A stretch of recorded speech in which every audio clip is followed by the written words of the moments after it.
Ingin mendapatkan kumpulan lengkap seputar Tanya Jawab bersama Buya Yahya? Dapatkan segera buku Buya Yahya Menjawab, berisikan kumpulan tanya jawab seputar problematika umat yang dikemas secara jelas, lugas, dan ringkas.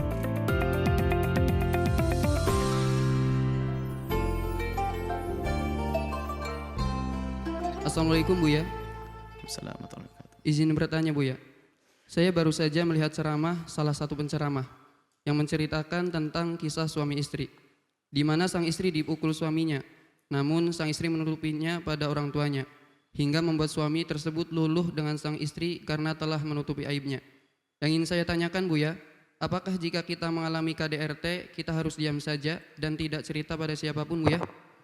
Apakah KDRT itu termasuk aib pasangan yang wajib kita tutupi Buya? Karena di Indonesia banyak juga yang menutupi kasus KDRT, akan tetapi pasangannya semakin menjadi-jadi menyiksanya. Mohon penjelasannya Buya. Terlepas dari ceramah si A, si B, si C, kami tidak membahas tentang ceramahnya seseorang. Kami akan fokus kepada pertanyaan, gimana menyikapi kalau ada orang melakukan kekerasan dalam rumah tangga. Kami sampaikan kepada kaum pria semuanya, laki-laki hebat itu tidak akan memukul istrinya, biarpun sang istri layak dipukul. Laki-laki hebat tidak akan memukul istrinya biarpun layak dipukul. Jangan dikit-dikit main pukul dan sebagainya. Kemudian ini yang pertama.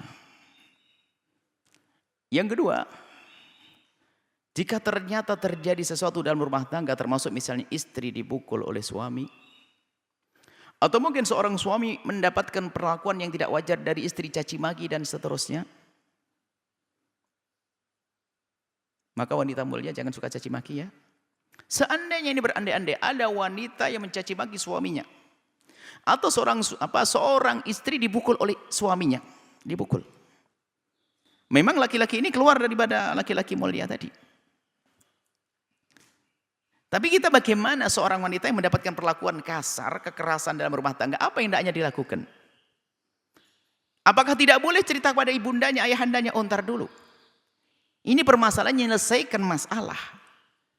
Rumah tangga Anda sudah Anda bangun karena Allah. Kalau ada masalah, memang rumah tangga kita, rumah tangga manusia yang punya hawa nafsu. Sesaat istri marah, suami marah, dan seterusnya. Sesaat marah kan tidak terkontrol, ada yang terkontrol.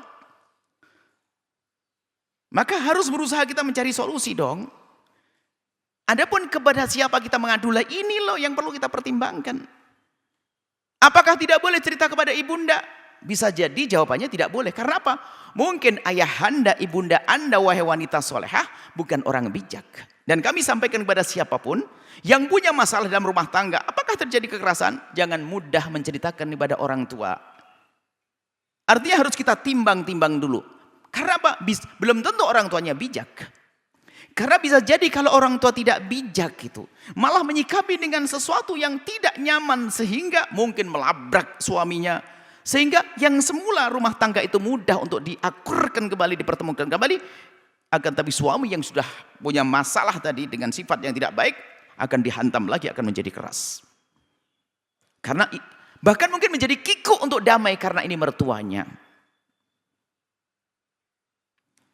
Karena ada seorang wanita, bukan wanita saja, itu mudah curhat kemana-mana, sehingga curhatnya hanya sekedar pelampiasan, bukan cari solusi. Kalau ingin bercerita kepada orang tua juga sah kalau memang orang tuanya bijak. Mungkin dia seorang yang bijak, alim, bisa menjelaskan masalah, bisa ngadu.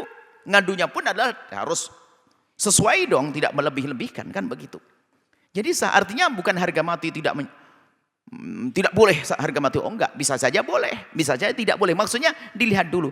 Kalau Anda wahai wanita yang solehah, melembukan, semoga Anda dijaga oleh Allah. Jika ada seorang, saya tidak berani misalkan Anda, jika ada seorang wanita yang dizalimi oleh suaminya, tolong jangan serta-merta Anda bercerita kepada ayahanda, ibunda Anda, kecuali sudah Anda pikir bahwasanya ayahanda dan ibunda bakal memberikan solusi. Kalau ternyata ibunda Anda, ayahanda tidak akan bisa memberikan solusi, jangan diberitahu dulu. Anda cari solusi melalui yang lainnya. Kenapa? Anda jangan meninggalkan kegelisahan di hati ibunda dan ayahanda Anda. Pun beliau tidak bisa menyelesaikan masalah. Bisa jadi yang ada adalah amarahnya kepada menantunya. Sehingga sikap marahnya menjadikan menantu semakin jauh. Nah ini, Anda jangan mudah cerita kepada ibunda Anda. Sama Anda seorang laki-laki pun juga demikian. Kalau mendapatkan perlakuan yang tidak baik dari istri, jangan serta-merta mudah cerita kepada orang tua Anda. Yang dikhawatirkan kenapa? Anda itu anak tercinta bagi ibunda Anda, ayahanda Anda. Kalau Anda mengadu kepada ayahanda Anda, ibunda Anda sebagai anak tercintanya, maka terasa sakit ibunda Anda, maka yang ada adalah marah dengan menantunya. Reaksi negatif menjadikan menantu canggung di rumah itu menjadi tidak enak semuanya. Maka ada waktunya bagaimana kita menyampaikannya. Kalau ternyata orang tua adalah tidak bijak, maka kita bisa mendatangkan seorang ulama, tanya kepada orang yang mengerti gimana solusinya.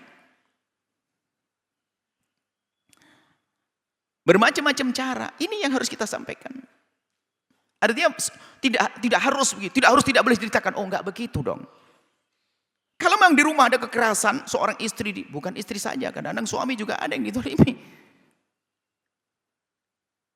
Tadi contohnya istri bisa saja, kalau di rumah terjadi kekerasan, segera cari solusi. Tapi tidak serta-merta orang tua kita. Maka jika ada seseorang menyembunyikan permasalahan kepada orang tuanya, ini bukan berarti dia ingin terus dalam ketersiksaan. Oh enggak, mungkin dia cari waktu. Dan mohon maaf dalam menyikapi omongan seseorang. Makanya kami tidak mengontari ceramah ABC. Cuman begini loh ya, artinya dalam irama nasihat itu kita harus lihat sebagai nasihat. Mohon maaf, suatu ketika kami menyampaikan, tolonglah jadi orang yang tabah, sabar, mudah memaafkan. Berapa kali kami sering menyebutkan, kalau ada orang berbuat dolim kepadamu, menyakitimu, memfitnah, mungkin juga, bahkan saya hadirkan dalam panjatan doa, mintalah kepada Allah, Allah berikan segala kebaikan dan sebagainya. Itu bukan berarti kita membiarkan kedoliman ada pada saya, tidak. Saya ingin menghilangkan dengki, dendam pada diri saya. Adapun masalah nanti proses penyelesaiannya, ini babnya beda. Makanya mohon maaf ini kadang-kadang kita tuh gampang menyikapi ceramah seseorang atau mungkin komentar, mudah berkomentar yang negatif. Sebentar saya makan, mohon maaf, jangan dihubungkan dengan ceramah seseorang. Kami akan sampaikan. Kalau Anda memotong ceramah kami tentang melatih kesabaran hati, kalau ada orang berbuat dolim kepadamu, maafkan dia, kasih hadiah dan sebagainya. Jangan sampai ada komentar, wah ini berarti ini membiarkan, melestarikan kezaliman dong ini Buya Yahya. Oh bukan begitu, saya mengajarikan betul. Sisi lain jangan berbuat dolim dong, kan begitu. Jadi kalau dipotong-potong akan menjadi masalah. Saya tidak ngerti terlepas dari ceramah siapapun, enggak. Mohon maaf seperti itu. Jadi mohonlah, ayo. Kita tuh ingin nyata di masyarakat itu ada, di saat ada musibah menimpa kita, yuk kita tingkatkan kesabaran. Di saat kita harus melakukan satu reaksi, tentunya dengan cara yang manis, tujuannya itu ada, bukan hanya sekedar rame saja. Kita tidak ingin menjadikan ibunda kita berperang dengan istri kita. Bukan, kita bukan menjadikan ayah Anda saya marah dengan istri saya. Tidak, kalau saya ngadu kepada ayah saya dalam irama untuk solusi. Nah kalau semua mudah diceritakan kan marah. Maka bisa jadi seorang suami di saat mohon maaf baru dicakar oleh istrinya, marah, cakar, kena, lalu tiba-tiba ibunya datang ke rumah. Nak, kenapa nak kau itu mak? Dia bisa berbohong yang baik kok. Tidak tahu mak, tadi ada ayam masuk ke sini, masya Allah. Istri yang dengar bisa tersentuh, masya Allah suamiku begitu nggak ngadu ke ibu, bisa tersentuh. Itu bukan juga berarti bahwasanya dia membiarkan wah istri mencakar gak diceritakan sama ibunya. Oh enggak, mohon maaf ini perlu jujur dalam memberi. Kita tuh ingin menyelesaikan umat, jangan kita mempermasalahkan tentang cara. Kita ingin membenahi umat, memang cara harus benar, jadi indah. Nah kami sampaikan sekali lagi sekarang, semua wahai yang berumah tangga, tidak semua permasalahan dan rumah Anda itu boleh Anda ceritakan kepada orang lain. Nah satu, dan di saat Anda harus ingin menceritakan, Anda pilih orang yang bakal memberikan solusi kepada Anda, bukan asal. Ada orang datang kepada kami loh ya, sudah tanya, tolong ya Pak, jangan ceritakan siapapun. Enggak, benar Bu, saya enggak cerita. Saya masalah dengan istri saya gini. Tak taunya security di depan cerita. Waduh Bu ya, ada orang datang ke sini ini beberapa tahun yang lalu ini. Sudah lama sekali ini. Tak taunya dia nunggu kami di security sudah cerita. Lu katanya enggak cerita sama orang. Jadi bukan urusan perempuan yang gampang cerita, laki-laki juga ada. Permasalahannya adalah orang lemah dia itu. Jadi kalau ingin cerita kepada seorang itu sekiranya bisa memberikan solusi. Karena kita tuh bukan ngajak perang tapi ingin mendamaikan. Anggap saja seorang laki-laki punya istri yang masya Allah di rumahnya. Bukan langsung kita keluarkan sejagat bahwa saya punya istri dolim semuanya. Enggak. Atau sebaliknya seorang istri yang punya suami jahat. Tidak harus kita obral di masyarakat sampai dia tahu. Mereka tahu tentang suaminya. Enggak. Tapi tujuannya solusi. Cari siapa yang bisa bakal menyelesaikan permasalahan ini. Saya nggak paham ceramahnya detailnya seperti apa. Kami belum sempat mendengar ceramah kayak apa. Jadi seperti itu wahai ahli iman. Yuk kita cari solusi. Anda kalau suami, jika Anda punya masalah dengan istri-istri Anda, para suami-suami, Anda punya masalah dengan istri, Jangan serta-merta Anda ceritakan kepada ibunda Anda. Karena ibunda Anda sangat mencintai Anda. Jangan bikin sedih, Anda anak kesayangannya. Kecuali ibunda Anda memang orang bijak yang pandai menyelesaikan masalah. Kalau ibunda Anda orang awam yang seperti yang lainnya, ya lebih baik Anda tahan. Anda tahan pada guru Anda, ustadz Anda, dan sebagainya. Atau sebaliknya seorang istri. Maka tadi kisahnya apa? Seorang istri dipukul sama suaminya, kemudian apa? Kemudian bapaknya datang kemudian mengatakan, ngapa lembab gini. Loh, kemudian kan ini makna, bukan ini. Akhirnya suaminya mendengar, ya Allah, istriku kok baik banget, sudah saya begituin, kan bisa aja begitu. Itu bukan berarti kejahatan dalam rumah tangga dibiarkan, nggak boleh. Jelas suaminya nggak bener, iya. Itu kan bab lain nanti. Saya nggak paham nih. Saya tidak membela perempuan, tidak membela laki-laki, membela umat. Membela apa? Semua harus adil dong, membela ini. Semua harus dijaga dong. Laki-laki perempuan yang menjadikan mulia adalah ketakwaannya. Seperti itu. Jadi dengan pertanyaannya adalah, jika ada kejahatan atau kedoliman di rumah tangga, pertama tingkatkan kesabaran kita. Kemudian setelah itu dari sabar ini untuk bisa mencerdaskan pikiran kita untuk mencari jalan keluar atau solusi. Kalau kita cek reaksi dengan emosi, makanya pecah piring di kamar. Ibaratnya jarum jatuh kedengaran sampai tetangga. Pandailah menyimpan kalau ingin solusi-solusi yang indah. Kemudian juga istrimu tuh punya perasaan. Kalau ngerti kesalahannya disebar ke sana kemari, bukan tersentuh hatinya. Yang ada dendam dan amarah. Begitu juga suami, ada dendam dan amarah. Kalau Anda cerdas, yang cantik dan menyelesaikan masalah. Kalau Anda punya suami tidak sholat, jangan langsung mengatakan, Kiai, suami saya nggak sholat, nggak usah begitu. Kiai pun nggak mengatakan begitu. Paling Kiai hanya mengatakan, oh suami nggak sholat, iya. Terus gimana? Ya sudahlah, suruh aja adakan pengajian di rumahmu, suamimu sudah jadi panitia. Pengajian bapak-bapak, oh gitu, iya, pengajian dari panitia. Akhirnya apa? Ya sesaat sholat jamaahnya di situ. Sholat nanti pelan-pelan. Jadi semuanya ada indah caranya. Bukan merendahkan, ingat. Setiap ada orang yang salah, tolong jangan dijadikan orang yang bersalah itu menjadi terpuruk. Yang Nabi menyebutkan, jangan kau bantu setan untuk menjerumuskan saudaramu yang mau benar itu. Dia melakukan kesalahan. Tapi bisa jadi dia insaf lalu pengen benar. Tapi kalau sudah orang salah lalu dicap menjadi salah. Oh dihinakan, dihujat. Berarti kita sekongkol dengan setan untuk menjadikan orang yang bersalah semakin jauh. Karena menjadi dendam, putus asa dan sebagainya. Kalau ada wanita yang nggak benar dengan suaminya, yuk kita jadikan dia benar. Ada suami yang dolim pada istri, yuk.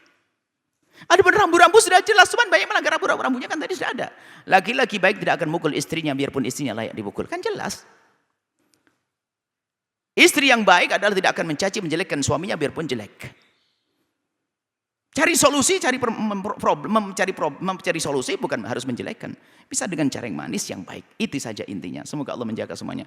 Mohonlah, ayo kita adil dengan diri kita sendiri, adil dengan umat, adil dengan. Jangan sekarang bermasalahnya, mohon maaf ada setan viral segala macam. Jadi semua yang ingin berkomentar ini itu dan sebagainya. Wallah alam besar saya. Semoga Allah mengampuni kami. Semoga ini yang menyaksikan suara ini, yang mendengar rumah tangganya indah semuanya. Yang bermasalah, yang kemarin sering dipukuli menjadi sering disayang. Yang sering memukul menjadi sering memberikan hadiah. Selesai, indah. Bukan bermusuhan. Dan selesai dah, jangan ada konflik, debat, masalah-masalah begini, selesai insya Allah. Yuk kita, para ustadz-ustadz aja berjuang.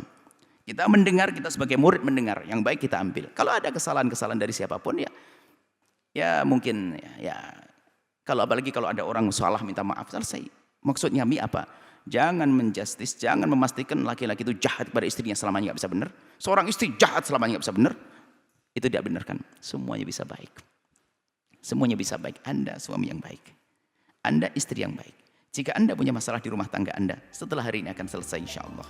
Wallahu a'lam bishawab. Sahabat Al-Bahjah TV, setelah menyaksikan video ini, jangan lupa bersolawat kepada baginda Nabi Muhammad. Shollu ala Nabi Muhammad. Allahumma sholli alaihi wa ala alihi wa sahbihi.